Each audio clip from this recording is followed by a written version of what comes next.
एक बार बुद्ध एक गांव से गुजर रहे थे, लेकिन उस गांव में लोगों के बीच गौतम बुद्ध को लेकर गलत धारणा थी, जिस कारण वो बुद्ध को अपना दुश्मन मानते थे। जब उस गांव में बुद्ध आए तो गांव वाले उन्हें बहुत भला बुरा कहने लगे और बद्दुआएं देने लगे, लेकिन इसके बावजूद भी बुद्ध गांव वालों की बात शांति से और मुस्कुराकर चुपचाप सुनते रहे। गांव वालों ने देखा कि उनकी बातों का बुद्ध पर कोई असर नहीं हो रहा है और वे विनम्रता से उनकी बातें सुन रहे हैं। गांव वाले जब बोलते बोलते थक गए तो आखिर में बुद्ध ने कहा कि यदि आप सभी की बातें समाप्त हो गई हों तो मैं अब प्रस्थान करूं।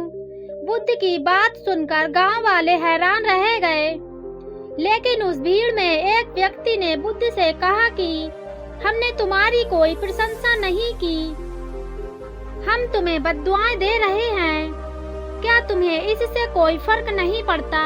बुद्ध मुस्कुराते हुए बोले, जाओ, मैं आपकी गालियां और बद्दुआओं को लेता ही नहीं। आपके द्वारा दी गई गालियों से भला मेरा क्या होगा, जब तक कि मैं आपकी गालियों को स्वीकार ही नहीं करता, इसका कोई परिणाम ही नहीं होगा। जानते हैं, कुछ दिन पहले एक व्यक्ति ने मुझे बहुत सारे उपहार दिए, लेकिन मैंने उसे लेने से मना कर दिया। जब मैं लूंगा ही नहीं तो कोई मुझे कैसे दे पाएगा? बुद्ध ने पूछा, बताइए, अगर मैंने उपहार नहीं लिया तो उपहार देने वाले व्यक्ति ने क्या किया होगा? भीड़ में से किसी ने कहा, व्यक्ति ने अपने उपहार को अपने पास रख लिया होगा। बुद्ध ने कहा, मुझे आप सब पर इसीलिए दया आती है क्योंकि मैं आपकी इन गालियों को लेने में असमर्थ हूँ और आपकी ये गालियाँ आपके पास ही रह जाएंगी।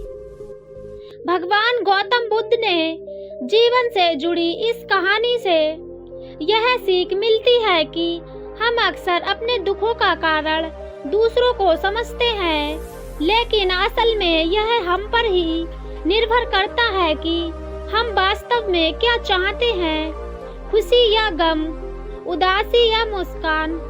यकीन मानिए, ये छोटी सी कहानी जीवन में एक बड़ा बदलाव ला सकती है।